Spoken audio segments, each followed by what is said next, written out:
Hello and welcome in. Please do not leave your luggage unattended on the station.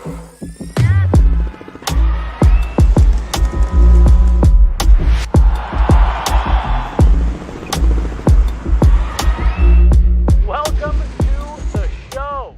Hey, and welcome to another Dumb Jock. My name's Nate Jackson. This is Gorilla Sports. We have a very special guest in the house today. She's sitting right over here, but don't put the camera on her yet. We got an award-winning broadcaster. That's right, you are. A former Denver Broncos cheerleader and a Denver icon. Please welcome Romi Bean. I'm so honored to be on Dumb Jock as a former dumb cheerleader. I guess, right? I feel right at home here. Yeah, so let's get right into that because part of the ethos of this show is that's how they look at us, former players as dumb jocks. And in some ways, you go into the real world and you feel like that because like we're just football all the time, right? Just training the X's and O's. We're sitting in 4 hours of meetings every day. We're really good at that. But then when you ask us a question about the real world, not so good. But that doesn't mean we don't have the brain capacity to do it. It just means we weren't introduced to those ideas. And football players take a while to find their footing in the next phase of life. But even when we do, even when we become proficient at something, there's still always that thing in the back of people's minds that say, "Yeah, shut up. You're just an athlete. That's crazy. You're just a dumb jock." And you were a cheerleader. You know what's crazy about that though? It's like I always say, like you have to be such an incredibly competitive person, talented person to make it at that level, and for people to think that you can't then be successful in whatever your next endeavor is. Yeah. It's so funny that people consistently underestimate that. And they'll be like, oh, what's this guy doing? Oh, he's money managing. He's doing this. Oh, really? And it's like, yeah, why would you think that these athletes, to make it at that level, requires so much triumph over adversity, competitiveness, smarts? It's just funny to me that people don't think that's going to translate to something else. Same holds true for cheerleaders. Yeah. So you were a cheerleader for 7 years. Yes. You had 2 stints. Yes. 5 years, and then you took some time off and came back for 2 more. Yeah. You started cheerleading when you were fresh out of high school. Yeah. What had you always had that dream as a little girl to be a Broncos cheerleader? I mean, how did that work out? Not really, actually. I think what's cool about the team is that it brings in, much like a locker room, women from all walks of life. Yep. And some have wanted to be a cheerleader their entire life. Some have wanted, for this, that, and the other for different reasons. For me, I was 18 when I made it. They've changed the age. It's now 21. Oh, is that right? Yeah. Why did they do that? I don't know if I can share the real story on air, Okay, but that's fair. but big picture, I think it was a good choice. But we want to know. Yeah, okay. It just it's not nefarious like it's making it seem. Right. But they did change it, and I think it's better because honestly, it was. I would never change it for the world. I was so blessed to make it at that age. But it's really hard being a freshman in college, living in the dorms. All your friends are going out partying, and then you feel like, no, I gotta act like a 25-year-old woman because the director was really strict. And you felt like if you got caught, you were gonna get fired. What, like got caught going to a frat party and having a beer type of thing? Well, yeah, maybe. Yeah. I mean, and it's like, I think some girls managed their college experience better than I did. Yeah. I didn't, because I'm just like, And where were you going to school? And I was up at CU. Okay. Let's go Buffs. Yeah. But actually, I tried out for Broncos because the CU dance team auditions were like a week later. I was like, I'm not going to make Broncos, but this will be a great experience to get some like good audition experience in. And then I made it. I made it. And you were surprised. I was surprised. So did you have dance training? Like, were you like a little girl dancer, a little ballerina? Yes. So everyone on the team's actually like a dancer. Yeah. They're just called the cheerleaders. Right. So I grew up dancing, and then in high school I was on my Palms team. Okay. So I was a competitive dancer for a good chunk of time. And what high school? Cherry Creek. Go Bruins. You are just so local. Oh, yes, I know. You are a local girl makes good. Cherry Creek. I'm like, all right, come on, be nice. It was a good school, though, Cherry Creek, great right? School. Yeah. Oh, yeah. Good memories from Cherry Creek? I loved high school. It's a big school, though, It's a big school. Did it have, like, a college feel there? I mean, where you get to go off campus for food and things like that? I guess people said that, but, like, that's never just what felt I like that? knew. Yeah. So, like, that's just You like... weren't like, we're in college. You were just like... I didn't feel like that. I'm in I was high like, school. what? Right. And it was all about, like, finding your niche. And so, like, you had... like the dance team, it was right. It was such an it was a year-round sport, so you were Yeah. always busy with it, and got close friends from that kind of a thing. But that was where, and yeah, so I was honestly surprised that I made it. Well, so Right out of high school. were you a Broncos fan as a kid too? Yes. Okay. So I lived and breathed the Denver Broncos. Yeah. That was like the first, like, I feel like I always say, like, football was my first love. That's the first thing I remember, is like falling in love with going to Broncos games with my dad. And I love the Broncos so much. And so I often say, like, why did you want to, be a cheerleader? Like, I wanted to get as close to the action as possible, and I couldn't play. Yeah. And being able to dance on the sidelines, people say, do you watch the games? If you do it right, you can watch every single play. Oh, really? You're supposed to, Really? kind of. Really? Yeah. So theoretically, when the defense is out, you're pumping up the crowd. As soon as the play happens, you're supposed to bring your palms in, turn around, so you're not disrupting the crowd. Yeah. So I always did. I was like, I'm not missing a play, right? And then on offense, you're quiet, right? So you're not like turned around, pumping up the crowd. Yeah. So you get to watch, if you really want to, Right. all the game. So, in my capacity as a uniform inspector now, yes. I basically get the cheerleader's view, because it's like, I can walk around and I'm that close, and it's pretty cool. Yeah. Like, you get to see a lot of stuff that you wouldn't otherwise see, and feel the energy and feel like, you hear the arguments between people. You see people getting frustrated, things you don't see on TV when you watch it. So when I was a player, in the later stages of my playing career, I was asked to be a judge for the cheerleader auditions. Yeah. I did that for a couple of years. Yeah. And so I was sitting in that room with the other judges. What was that like for you? It was very interesting. Did you feel like you needed a shower afterwards? It was hard. Yes. It was. I felt for you guys because of the way they talked about you, the way they judged you. Yeah. They had your pictures up on the wall, and it was like, she's whatever. Well, she's gained some weight this off season. And I don't know, she was a freshman last time and she was good, but she's put on 15 pounds. So I don't know if she's going to make the team this year, that type of thing. But there was also the kind of the question and answer portion where you guys would come in groups and answer football questions. So you had to know football. Yeah. And so it benefited you having grown up going to Broncos games, because you do know, obviously, football. And so that's another one of the dumb jock ideas, that these dumb cheerleaders don't know the sport, but they do know the sport. Oh, yeah. And you guys had to study the sport and know what was going on, know the players, know the situations and things like that, so that you could talk football, when to cheer, you knew what was going on. Yeah. Yeah. I mean, it's one of those things, I think everybody assumes that you don't know anything about the game. And, obviously there's varying levels of what they know, but all the girls for the most part are interested, in the game, but they put an emphasis on it. So one, you don't look stupid during the games, but two, a big part of being a cheerleader is being an ambassador for the organization. So you go out in the community and fans want to test you, Yeah. And so you want to make sure you know your stuff, Yep. So that you can kind of go back and forth with them, and you're representing like the organization. And beyond that, every woman on the team has a full-time job or was a full-time student outside of it. So the whole dumb cheerleader concept I always thought was hilarious, because I was on the team with women that were engineers, that were in nursing school, right? Like all these very well-rounded people. Yeah.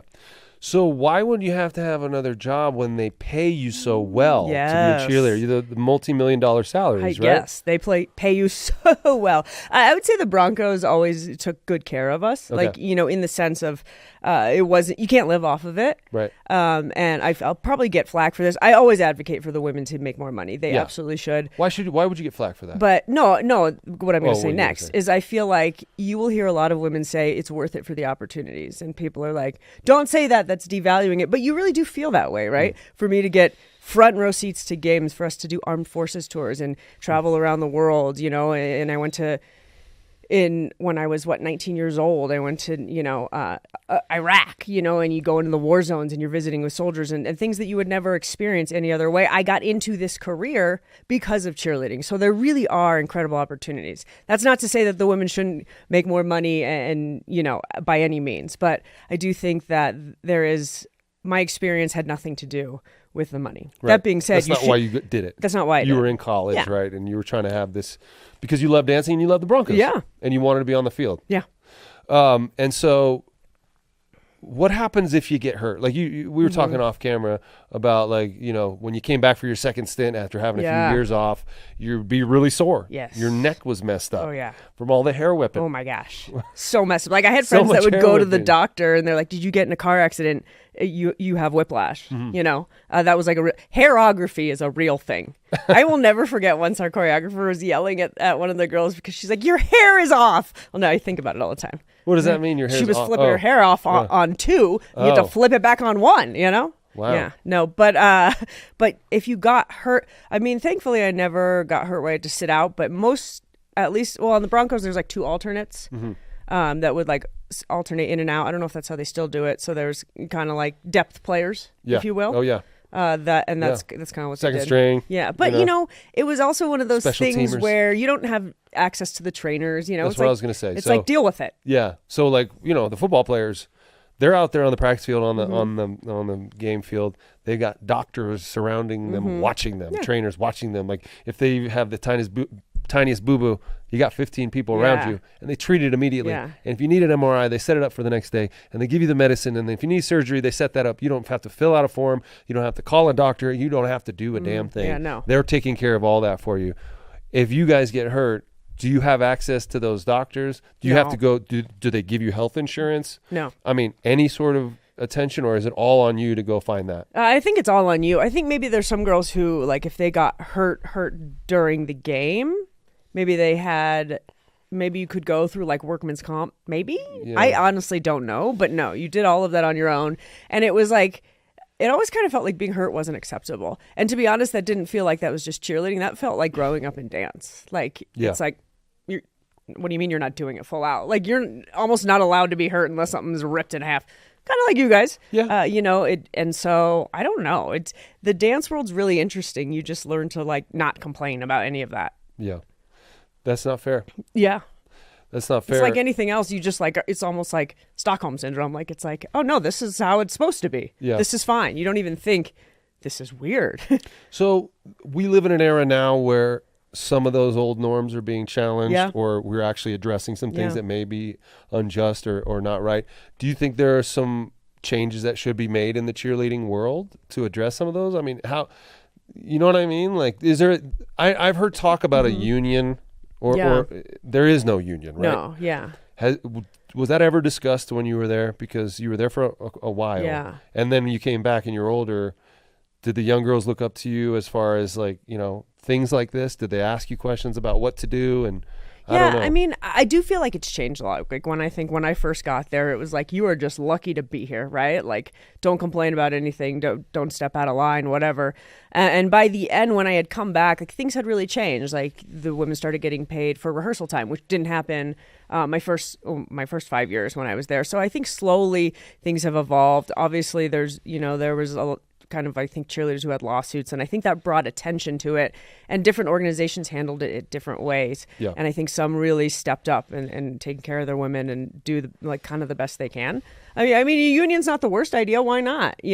I think that would probably be helpful, because you have to have somebody, like anything in life, if you don't speak up for yourself, nobody's going to. And I think for the longest time, cheerleaders just didn't, because it was like, it's a privilege to be here. It's a privilege to be part of the organization. Don't speak out about anything.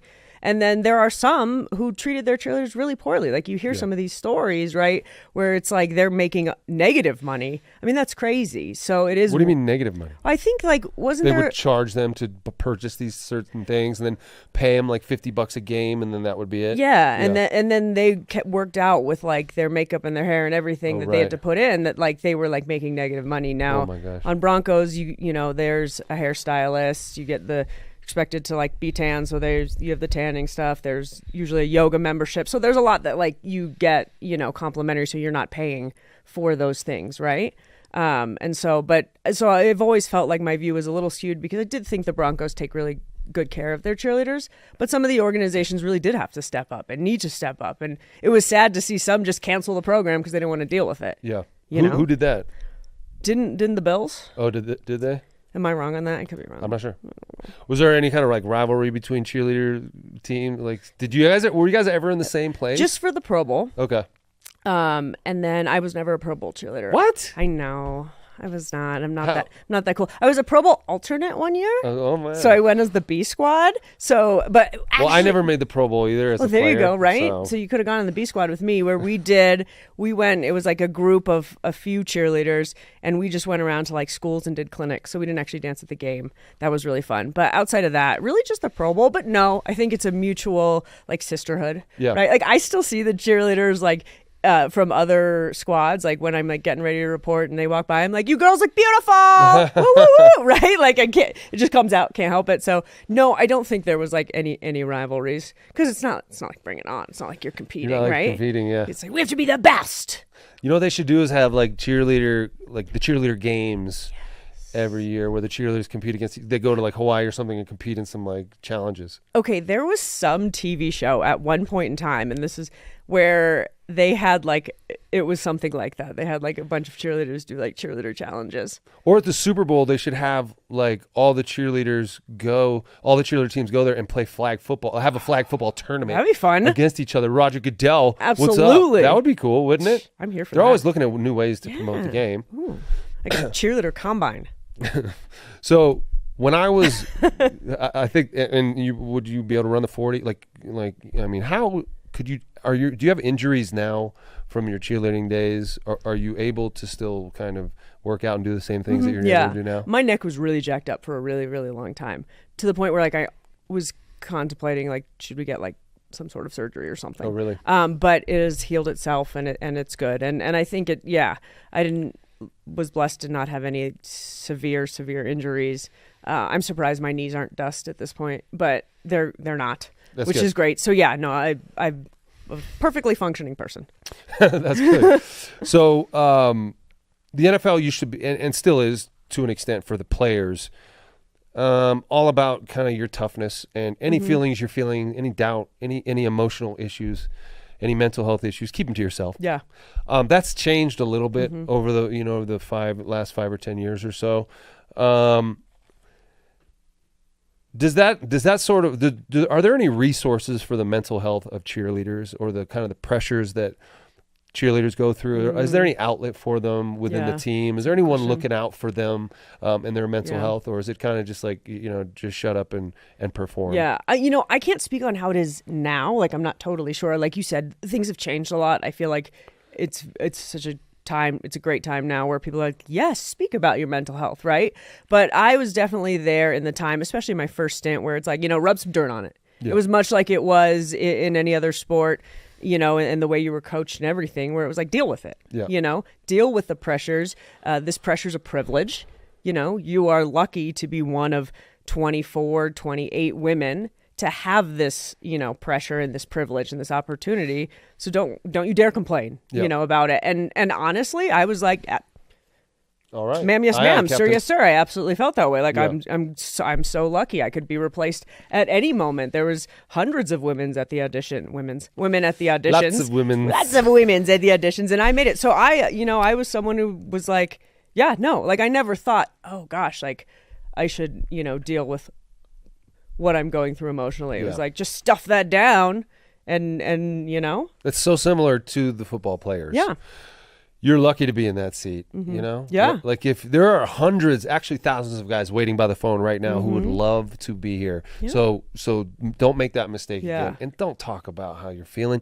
We don't really care about how you're feeling. We care about how you're performing on the field. That turned me into a pretty callous person. And, I would, like in a football game, if I could hurt a guy, and I'm not talking about like doing something dirty, but if I hit a guy very hard and he fell on the ground, he fell down and he fell on the ground and was in pain, that made me feel good. I felt good making someone else feel pain. So how am I feeling about my own pain? I'm ignoring that too. If I don't care about you, I don't care about me either. And where does it go? It goes somewhere. Yeah. And then it just kind of gets bottled up. And then once you're done playing and you go out on your own and you're sitting alone in your house or whatever it is, it opens up, and then you have to deal with all that stuff. But we were, like we were just talking about before, we were well compensated. We had doctors around. We had like a lot of support. And it seems as if the cheerleaders don't have that. Kind of alone in this. Yeah. And so what I think is that the Penner Walton group, who've taken over ownership and want to do things the right way and support alumni, I think they have an opportunity to support their cheerleaders in a way too that hasn't been done before. Yeah. Because it is a new era. It is a new day. And like you said before, the cheerleaders do come in here with the idea that they're going to represent the organization to the best of their ability. And to me, the way you support them in doing that is by giving them the resources they need. Yeah. And like, like I keep saying, I don't know how it's changed. Right. I don't know how it's different. And I feel like I've painted this really negative picture, but when I think haven't. back on it, it's still like this incredible experience. But I agree with you. I think that a lot of the times as a cheerleader, when you leave, it's really hard because it feels like you're not important anymore. Like, the whole alumni cheerleaders is kind of run amongst the cheerleaders, right. So you feel like you're kind of like not part of the organization anymore, even though you gave your blood, sweat, and tears and your heart and your soul and everything. And that's tough for a lot of girls. I think it brings kind of the alumni together. I would say the alumni are really close. Like we all, there'll be events every once in a while every that we'll year do is there stuff. something? Or? And they do. I mean, we'll have like a cheerleader reunion every like 5 years, which is which is really, really fun, right? To see everybody. But once you leave, I think it. Do you guys like do a dance? Like, do you guys do some sort of performance? We did dance on the field a few years ago, which was a blast. Yeah. So hopefully they'll continue that. I guess as the alumni continue eventually, I don't know if there's too many people to fit on the field, but a lot of organizations do that too. So you still feel like you have this like alumni sisterhood, for sure, right? But I don't know. It really is one of those things where, and maybe it is like what you said, it kind of hardens you as a person. Where I'm like, whatever, like. They don't need to offer those things. They do. They should. But like, you know what I mean? Because I, like you said, it hardened you a little bit. Like, I don't know. I was fine with that. Well, because now there's like, speaking for former players, like guys will bottle that up for the rest of their lives. Yeah. They'll disappear. They'll never talk about what they went through. They'll be depressed. They'll be sad. Their bodies will feel like shit, and they'll just eat shitty food and drink beer and just keep doing these unhealthy things. And just they get more and more atrophied. Their bodies, their brains, they get less motivated, and they're just kind of waiting for the next shoe to drop instead of like, feeling empowered to face what they've been through, to grow from it, to come up with some new ideas, to step forward as a new person, as a new man, and challenge themselves into a new field, like we were talking about before. Like, because of that dumb jock stereotype, it's, shut up and play. If you're not shutting up and playing, you're not good you're no good to society. So my first ever contact with NFL scouts, I was standing on a stage in my underwear. For the East-West Shrine game. And there was a bunch of scouts there with like clipboards in their laps, like scribbling notes on my body. One by one, everyone who was playing in the East-West Shrine game, we had to strip down to our underwear outside this ballroom. And one by one, we got called into the room and up on a stage, and they weighed us and measured us. Then we had to walk to the end of the stage and stand there for 30 seconds. Then we had to turn around and stand there for 30 seconds with our butt facing them so they could jot down things about our butt, I guess. And then we walked off the stage. And it was really weird, surreal, knowing that that's kind of, okay, this is what I'm signing up for here. Yeah. Yes, we were objectified. That was kind of part of it. We had, the media in the locker room while we're changing. A lot of little weird moments. The drug testing was like, you got to get naked and they got to watch you from the side. Just weird stuff like that. You guys are put on display like that to an extent. Was that kind of pressure? And it would happen every weekend for you guys, to go out there. Was that difficult to deal with, that sort of pressure of all the eyeballs and the judgment? Yeah, I think it really was. Like I had a friend when I transitioned into media, and I was just so critical of myself on every little thing. And he was like, you got to give yourself a break. And I'm like, what are you talking about? Like, absolutely not. And what he coined it, my cheerleader brain. And I was like, because basically the hardest thing I think about both in the dance world and then in the professional cheerleading world is so much of it is external validation, I guess you could call it, right? Like when you judge cheerleading, it's not like in basketball or football the score is 24-10, so the team that scored 24 points won the game. You guys are creating point totals, right, as you're judging these women based on what you like. That's a subjective number that you're giving that person for her body, for her talent, for her showmanship, et cetera, right? So yes, there's a scoring system, but it's a subjective scoring system. That's what you like. That's what the judge next to you likes. It's in no way is it objective. So you are kind of, everything is what you try and make yourself perfect based on what you think other people were like. I tried to make myself perfect based on what I thought my director wanted, on what my choreographer wanted, on what the fans want, what kind of body the fans wanted to see. It wasn't how do I feel in my own skin, right? When do I feel most confident, most sexy, et cetera, et cetera? For me, it wasn't. I was always trying to do it based on what society thought. And there's not a real answer for that. You're never going to feel satisfied. And so it's this constant chase for a perfection that doesn't exist. Now, other women didn't go through this. Like, there were women, when I say I think it's a good thing they changed the age, felt like the older women had a little bit a stronger sense of self and of who they are and of when they were at their best and when they felt, healthiest and strongest, etc. I think as an 18, 19-year-old, you're so vulnerable because you're just figuring things out, right? And you get out of high school and then you get in college and then you're fighting the freshman 15 and you can't get in the freshman 15 if you're, wearing, skivvies in front of 76,000 people. Is that your own...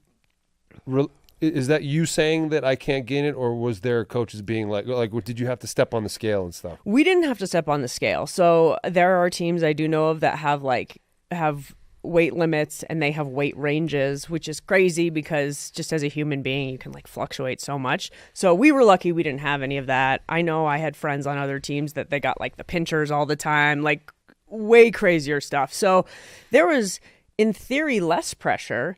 But I put all of that pressure on myself, right. Just me being the type of person that I am. And I think a lot of the women are very type A, are perfectionists. So I was chasing a perfection that didn't exist. And so a lot of the hardships I think I went through was the way I took whatever the director said. And right. They would always say, right, it's the holidays, just watch what you eat. And some people would take that as okay. And I would be oh my gosh, right? I have to watch every single thing. And so for me, I fell into a really, really deep eating disorder. And it was just chasing that perfection. And it took me a long time to get out of it, right? Because like anything else, I didn't talk to anybody about it, right? And I had teammates that voiced concerns and I was whatever, right? You just want me to gain weight so that I'm in the back of the formation, which wasn't true, but right. You get kind of sick in the head, right? And so it is wild to think about. I think that for me is a huge reason why I came back. Mm-hmm. One of the big reasons I came back was because I got so sick my first time around and I wanted to prove to myself that I could do it healthy, that I could, eat right and exercise right and feel beautiful in my own skin. And because I didn't the first time around at all, right? I was chasing that subjective perfection and it didn't. And, I guess it's not unlike for a football player. It's subjective if your coach likes you or not. Yeah. You might ball out, but they don't like you. You're not going to get the opportunities. It's not I think that exists in a lot of other worlds, right? So when you talk about leaving the sport and then figuring out what's next, for me, that was a big key into just moving on with my life is closing that chapter in the right way, which was a big reason why I came back and something I'm really proud of that I was able to come back and do it that way. So you left after 5 years, and when you left, did you get healthier? And was that the impetus of getting healthier, getting off of that stage and out of that spotlight? No,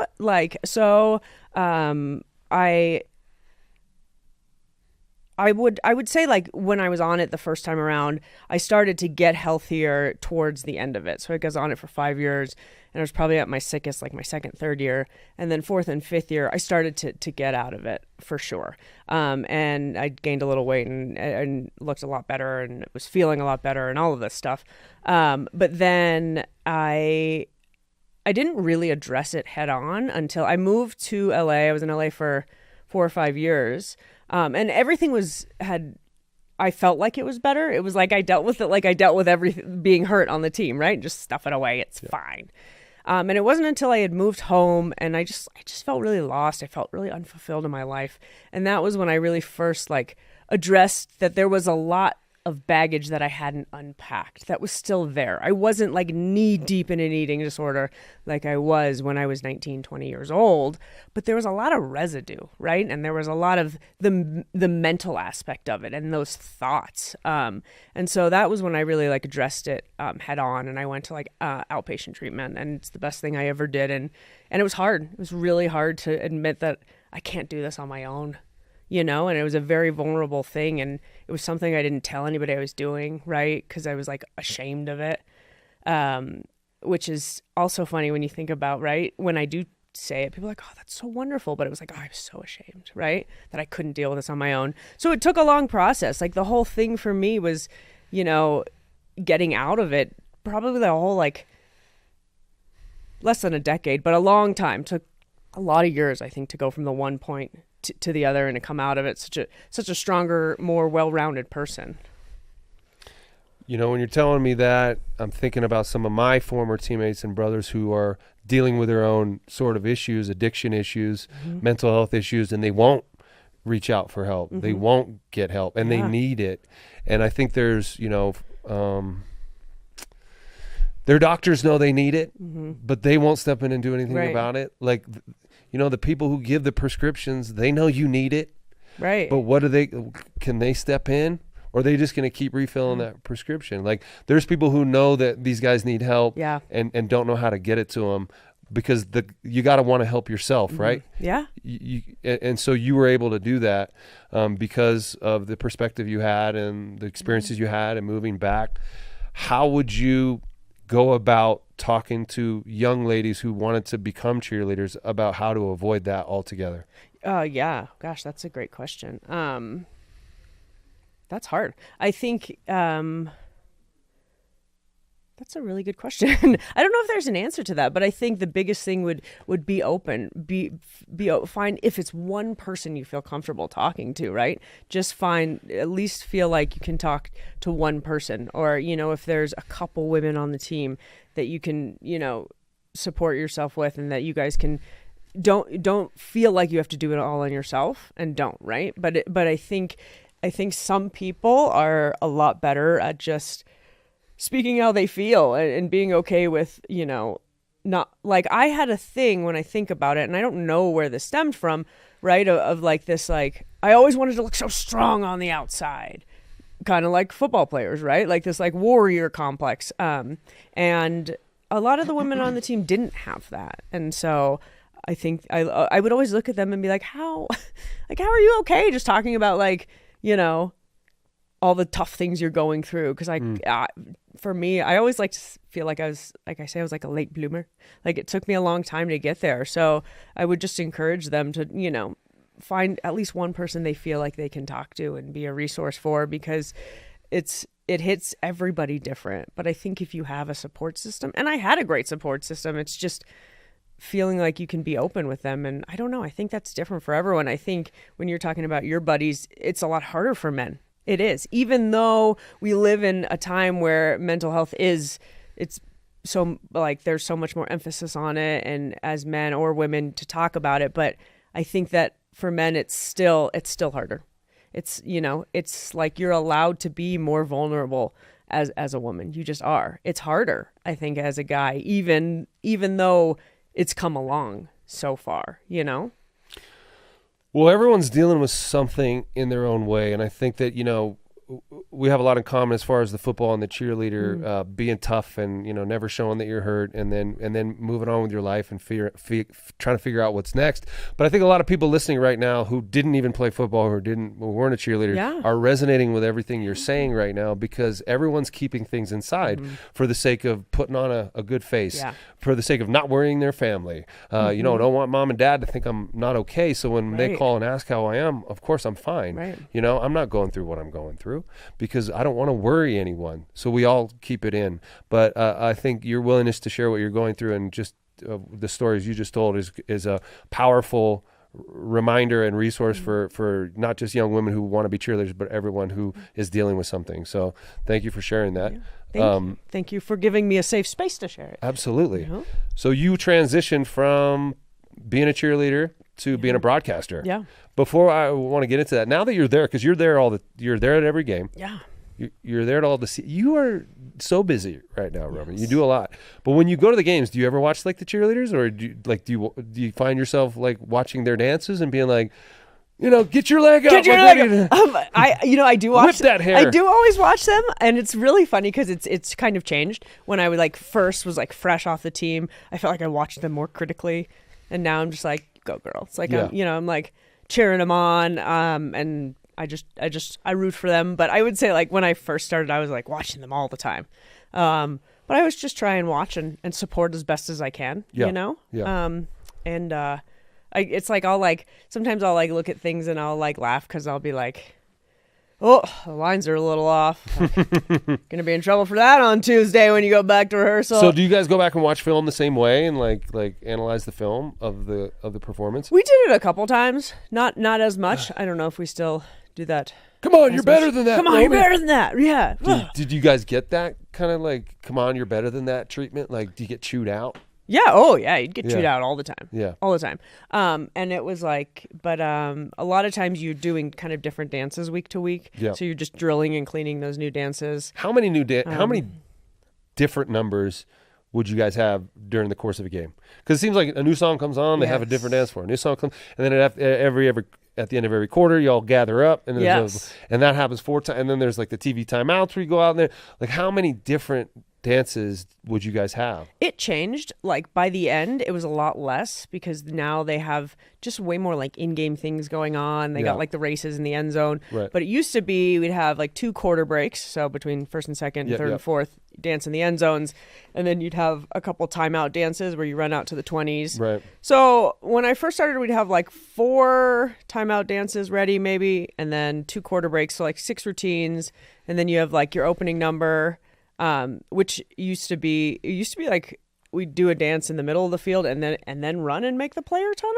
Yeah. Which was fun. Oh, cool. So that's changed a little bit. And then the stuff on the sidelines, they're called vamps. And so they're basically just 2 8 count, I wouldn't call them routines. It's 2 8 counts of dance that you do, that you can kind of do to any song. And you have 8 of those ready and you just keep rotating them. You guys kind of got to memorize your own playbook. Yeah. Your own plays. You got a little playbook. But the only difference is you don't have to adjust it versus cover 2 or cover 3, or if they blitz linebacker, you don't have to hurry it up. No. There's no hot route. There's no hot route. No.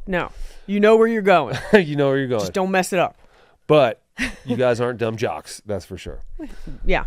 I would say probably not. So there's a lot of people out there who want to get into media. A lot of people who want to be broadcasters. Yeah. And everyone has a podcast these days.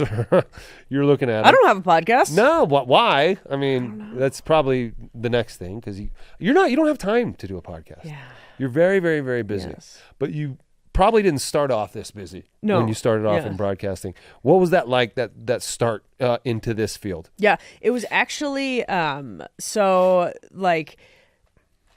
the transition from cheerleader to media was way more challenging than I thought it was going to be. And so the whole reason I got my kind of start in media was because I tried out a second time. I had taken 5 years off.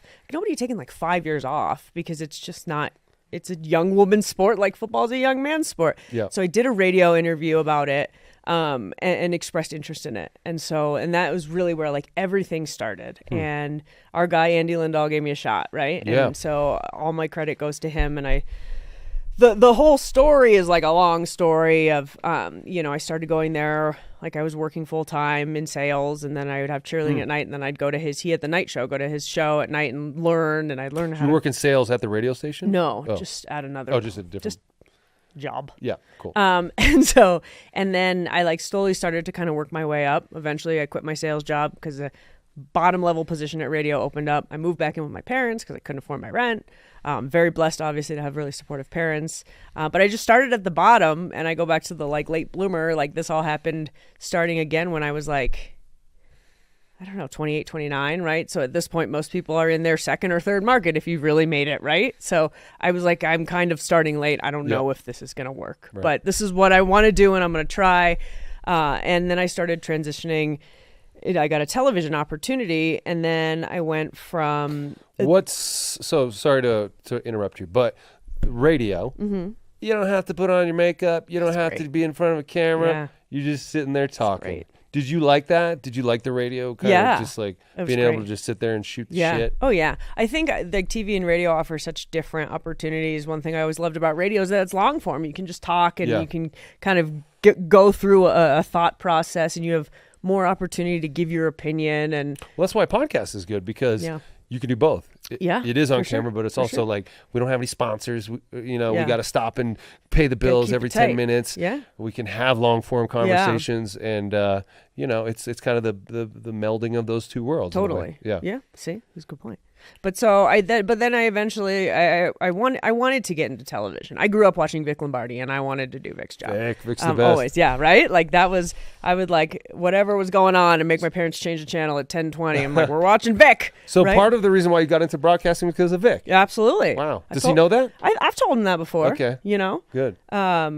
I think he's inspired a lot of people. No, Vic's inspired. I mean, Vic growing up here, Vic was the guy, Yeah. right? Vic was the dude. Like, he just made sports so fun, so accessible, so everything. Like, when he's doing highlights, it's not just like, oh, I'm listening to highlights. And Right. so it was always like that. I wanted to be like that. But Vic is 101, man. Nobody does stuff like Vic does. But that was, and so I didn't go to journalism. Vic will put on like a silly costume and do like the number of silly segments I've done with Vic.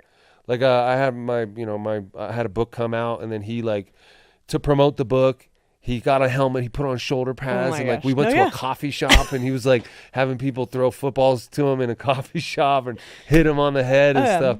He's not afraid to make a fool of himself, and I think that sort of deprecating humor really resonates with people. Totally. Yeah. There's the stories in the office of stuff Vic used to do. He'd interview players with like a banana. Like, just like ridiculous. He did this thing where he did the longest question. He did it to Darian Stewart.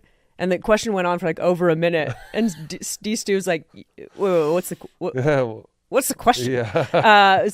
What's the question? But I wanted to, Vic inspired me so much, which is funny because I didn't go to journalism school, even though I think from like a young age, I was like, I want to do that. Did you think about going back to school? Like back to school? And going to journalism school when you decided to, I know you said you were 28, 29, so it already was feeling like you were late to the party. Yeah. Did you feel at all like you should go back to school and go that route, or did you feel pretty set up locally to just get into it? I felt like I was either going to sink or swim. Yeah. Like we're just going to try or we're not, right? Yeah. And I'm going to use the assets and stuff that I've acquired and the cheerleading experience and all of that, right, to see if I can turn it into something. And the one thing with like cheerleading is like there was a lot of speaking opportunities, and there was only a few girls that actually wanted to do that. And I was one of them who really enjoyed it. So I do a lot of those. And I think it was like, and I always loved like public speaking. I was in speech and debate in high school. Oh, you were? Yeah. But so anyway, So like, you do like public speaking? Yeah. Like standing in front of a group? yeah, Not like, because the camera is so much different. it's so much different. Yeah. You're just alone and it's in a weird studio and stuff like that. Yeah. But you like standing in front of a group of people. Well, I like both, but Yeah. I think that the challenge of a camera is you have to get to the point where you feel like you're talking to people, you're talking to an audience, but it's just a camera there, right? So that's like something that What are the requires a lot mental of games reps. you play with yourself to feel comfortable with the camera? Like Vic, I had Vic on Dumb Jock, Mm-hmm. and he told me he went through a bout of like really bad anxiety and stage fright. Mm-hmm. That almost like he had to seek therapy for it. He had to get medication Yeah. for it, and nobody else saw it. Nobody else understood it. But he was terrified, and it was actually when he got the job to come back here in Denver. He had gone to Notre Dame. He bounced Mm-hmm. Yeah. around. He was in Arizona, and he didn't care. I mean, it's not that he didn't care, but he didn't feel the pressure. When he came back home and he got his dream job and was all of a sudden covering these teams that he grew up watching, and all his friends and family were home watching him, he started to get this crippling anxiety, and it'd be like the countdown was going, and he'd be like thinking he was going to have a panic attack. Yeah. And he was able to push through it. But no one would ever know that when you look at Vic. Yeah, no kidding. He Right. just kind of looks like he's cool as the other Yeah, side of the cool as cucumber. cucumber, Right? But did you feel any of that when you got started out? Oh yeah, I Or think do you still feel it now? Because you get to interview Coach Prime every Yeah. week. I mean, Oh, yeah. that's not like that's not the easiest assignment. Oh yeah. Well, we'll gosh, there's lots to pick from. I know, there. I'm sorry. We'll get into That Coach- was like the we'll- world's longest We'll question. get, right? yeah, Right, right. yeah. You and Vic. We'll Sorry. get into Coach Prime. But when I go back to the beginning, it was incredibly challenging because there was, first of all, given the opportunity in TV, and I had a very honest discussion with the then news director, and he was like, look, we're going to take a flyer on you. To be honest, like this is a gamble. If it doesn't work, like we're going to wash our hands of it. And when was this? This was, I started doing morning, like just some morning hits in 2016, maybe 2017, 2017. And so then 2018, I got offered the weekend position, like the weekend sports anchor. And that was when he's like, we're going to take a flyer. To be honest, I was probably unqualified for it. I wasn't ready for it. And so I jumped in there and I was dealing with a tremendous amount of imposter syndrome because I didn't go to school for this. I'm a solid writer. Writing's a big piece of it. I felt comfortable writing my scripts. I felt comfortable in my knowledge of the sport. But putting that all together, they're throwing out TV terms that I had no idea what they were. And it wasn't until I started that job that I realized, like, oh my gosh, I really, in a lot of ways, don't know what I'm doing. And I feel like I'm dealing with a tremendous amount of, I said imposter syndrome, then that subjective judgment, that cheerleader brain of like, I'm trying to impress my photographers, my news director, the audience, the viewers, all of these people. And all I'm getting back is negative feedback because in general, they're coaching you up on the stuff you need to improve on. Yes. And I'm someone who, like, I love feedback. Yeah. I love constructive criticism. I'm here for it. And so I kept asking for it. And I was getting a lot of it. And I just was like, oh my gosh, I'm so bad at this. Like, what were some of the examples of the feedback you would get early when you were first starting, the things that you needed to improve on? Like when I would write like a post-game package. So after like a Broncos game, we do a post-game package. And I was making, for example, the quotes really long or my tracks were really long or, it was like boring and it wasn't flowing. Boring. Yeah, like, and all of these things. Or, I wasn't narrowed in enough on a subject. The whole point of the post-game pack, it's not the story of the game. It's like you pick one thing. Right. Center in on that, whatever that is. And I was kind of doing generic game things, like little things like that. Then when we would do like live shots and stuff like that, I was so nervous and my heart was beating out of my chest that I would stumble a lot, right? I would stumble over what I was thinking because I was just trying to get it out. And so much of that was because I was so nervous. And I felt like my cameraman's like, which they probably weren't, but it felt like they were like, oh my God.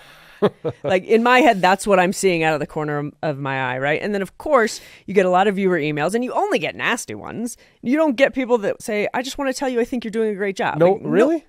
Well, no. I'm sure you got some of those. But that's like the internet. That's life, you know? Like that's, in general, the negative voices are always going to speak louder. But people would actually take the time to write negative emails? Yes. Wow. Oh, yeah.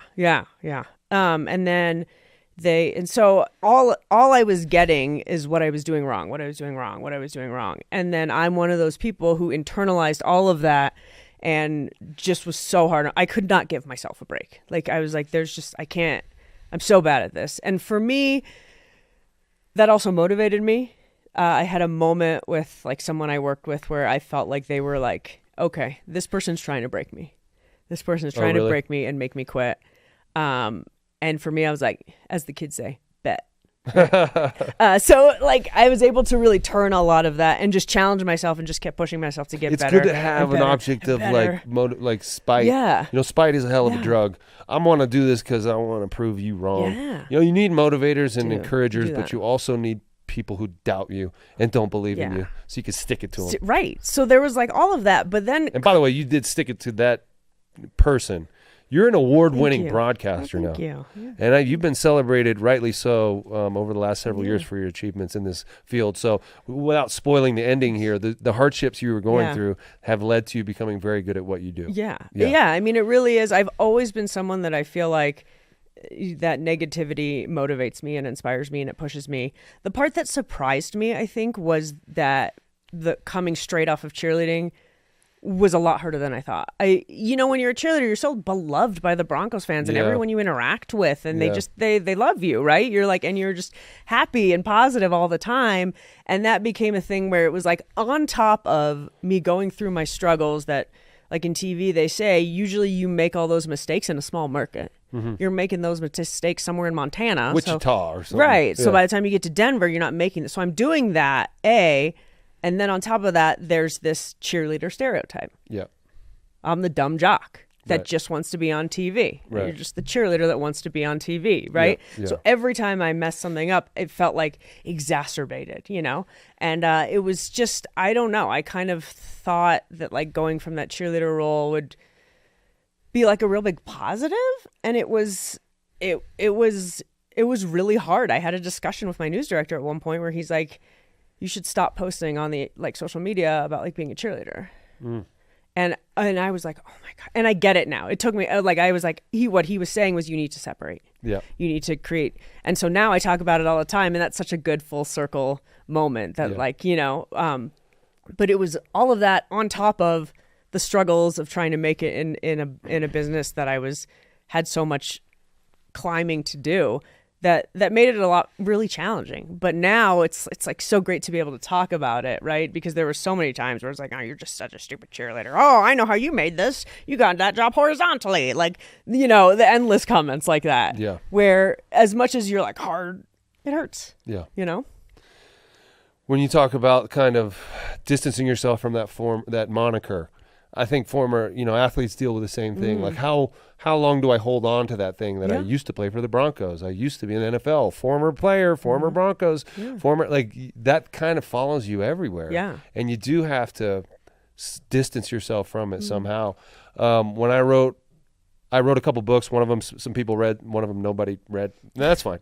I read the first one. It's one of my favorite books. Thank you. It's such a good book. And you didn't read the second one, and nobody else and did I apologize. either. I didn't read There's the a second reason. one. But writing that book really did help me distance myself from that identity, because it was like, I loved football. Yeah. I bled football. I would do anything to make a play and to make my teammates, for my teammates and for my coaches. But at the same time, there was other things inside of me that I wanted to find out and figure out. And writing that book really helped me distance myself from that experience, but still learn to value it and cherish it and understand how important it was, but also not be beholden to it and be that guy anymore, because the things I was telling you about earlier, the lack of compassion and empathy for other people, the selfishness that it took for me to be successful in football meant that I wasn't there for my relationships as well as I could have been, and so I think you should write a book, Romi, because you've already gained the perspective, but you have a great story to tell, and I think that would be something that people would read. You can be my ghostwriter. Okay. That's cool. Done. No, Deal. you write for a living. What are you talking about? I know it, but I just find it hard to organize your thoughts. It's just one line at a time, and then one day at a time. You look up in like 6 months, and you've written a book. But you don't really have time. I think we've had this discussion before too. I always think like, who wants to hear my story? You'd be surprised. You'd be surprised. People want to hear honest stories, and like you're able to take people inside of a couple different worlds that they are interested in and that they don't really have a lot of information about. Yeah. They like, what do people really know about the life of a cheerleader? Yeah. Nothing. Yeah. From the 3 or 4 second shot where they throw them between the commercials, or if you're at the game, the dances they're doing and they're running around, what do you really know about the experience? Yeah. And then broadcasting, the things you're describing, the challenges, and then ultimately starting to feel more comfortable.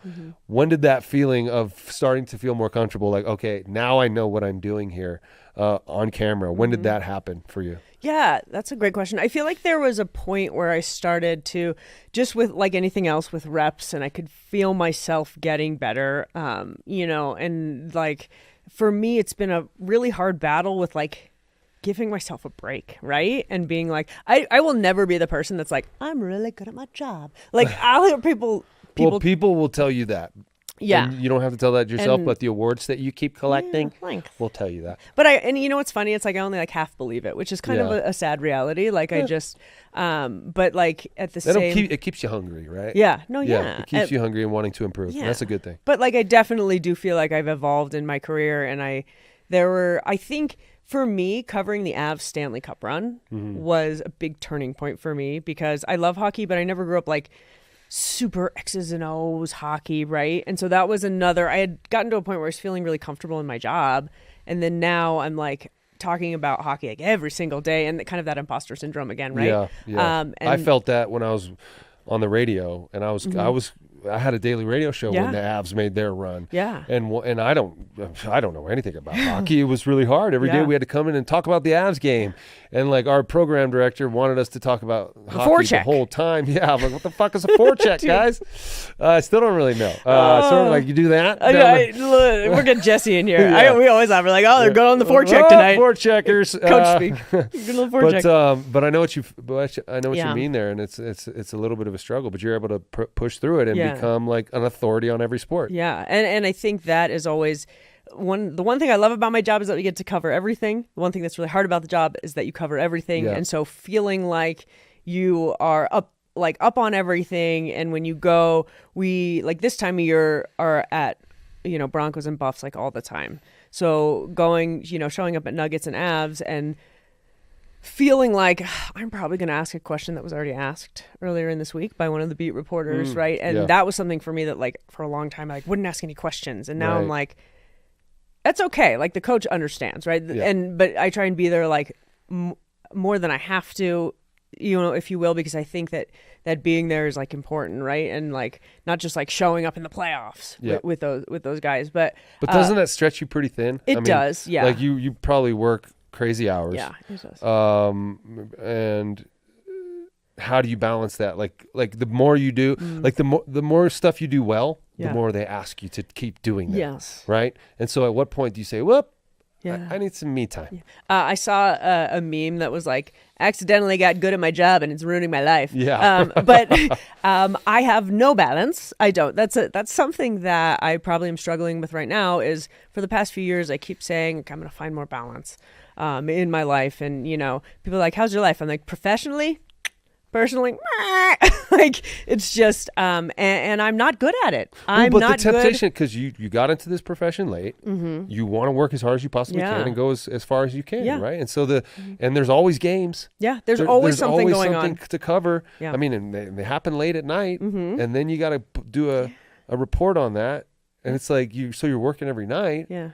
And then football season's crazy. There are no days off. Yeah. Because you work the weekends, and then you got to react the next day and do all of that. So the temptation is there for someone who cares about their work to overwork themselves. Totally, and I totally do. And it's one of those things where I absolutely love what I do, but there is no balance, and I'm really bad at saying no. And it's when you were talking about like leaving football and kind of finding a new identity and all of that kind of hit me with. I went through that as a cheerleader, and I know that like I say this to myself a lot. Like if I lost my job tomorrow, who am I outside of my job? And I'm fully aware that like I'm going through that right now. Like so much of who I am and my identity is my job. And I love what I do, and I totally overwork myself. And I don't know, because on the one hand it energizes me, but I do realize in the big picture of life, like if I were to get fired tomorrow, I'm left with not a lot going on in my life. And that's like a really scary thought. And it wouldn't take long for that to change, Romi. Yeah, but I mean, it's one of those things where like I know that, and I've tried to find that balance, but do you take a vacation every year? I took a vacation this year. How many days? 7. Okay, that's not bad. Yeah, that's not bad. I took a vacation this year, but it's hard in this business. I think that it's like I always listen to people talk about like trying to find that balance and stuff, and it is hard, and you just have to. You have to. I've never been good with boundaries. Yep. Ever. In any. Well, in any you're walk of life. aware of it. You're acknowledging it, and so it's something you need to work on. Yeah. And so you will. Because it seems like throughout the course of this conversation, you work on the things that you need to work on at your own pace in good time, but you are aware that they need to be done. Yeah. So as long as you're aware of that you do need to find that balance, you will, I think. I mean, I've got a cat, so, I'm getting close to becoming a cat lady. What's the cat's I got that name? Going on for me. Her name is Josie. Josie? Yeah. That's a sweet name. Oh, I know. What color is the cat? Gray. Most cats are gray. Yeah, like...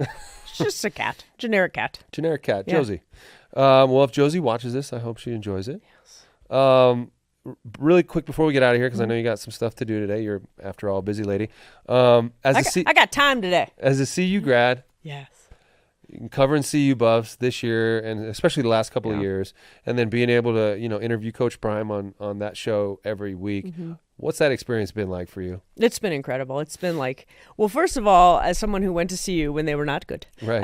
And were they bad the whole time you were there? they went to a bowl game my first year, and then they just were not good after that.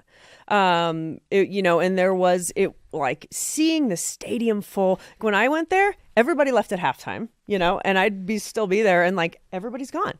Nobody's coming back. Like, because the games were out of hand after one half. Because they were they bad. There just wasn't like and there wasn't a ton of like, the fan spirit right now and the energy around the program is just amazing. It's incredible everything that Deion Sanders has brought to that program and to that community. And then having the opportunity to sit down with Coach Prime every week has been incredible. Like you said earlier, I've never met anybody who fills a room the way he does, with his presence and his personality. So that's really challenging as a person who's hosting his coach's show, of how do I match that with staying authentically myself without being too much, without being too little, right? And finding that balance. And we talked about getting to that point, feeling really comfortable in my career and confident in my abilities. And then this was like just a huge challenge. And so the questions you're going to ask,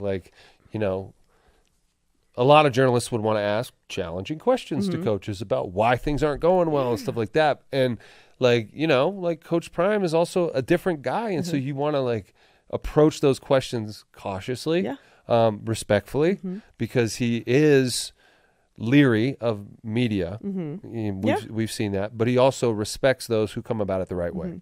Well, and I think for me, it was that was a situation where I could, from the beginning, I was like, I got to earn this man's trust and earn his respect. And I felt, especially in that first season, kind of that happening week by week. And so I get criticized all the time by, keyboard warriors, like, way to ask the tough questions. But for me, it's about building respect. It's also a coach's show.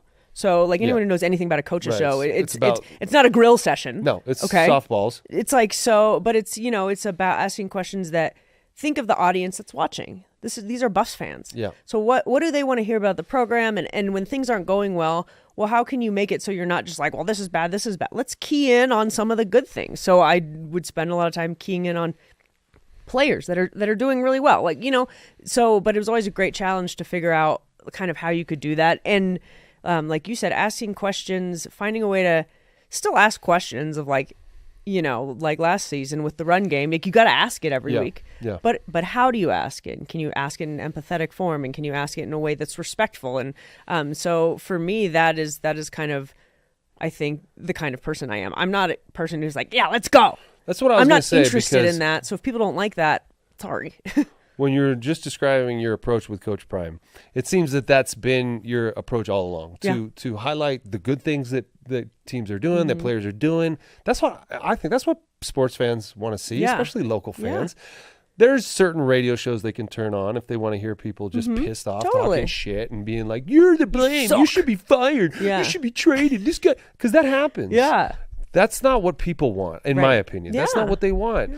And so your approach to Coach Prime, and you talk about winning over his respect and doing things the right way, I think that's what you've done since you got on camera and grabbed a microphone. You've been able to do that with the fans in this town. Who knows if you're going to get a call from New York at some point, or Bristol, Connecticut, or would you move to Bristol if ESPN called you? Well, the phone is not ringing. But yeah, no, absolutely. I think it's like I definitely want to see. Do you have like a dream like culmination here? Like what? I mean, how high would you like to go in this field? As high as you can? Yeah, I would like. I'd love to challenge myself to see how far I can go. Absolutely. And I love covering the Denver teams, especially teams that I grew up covering.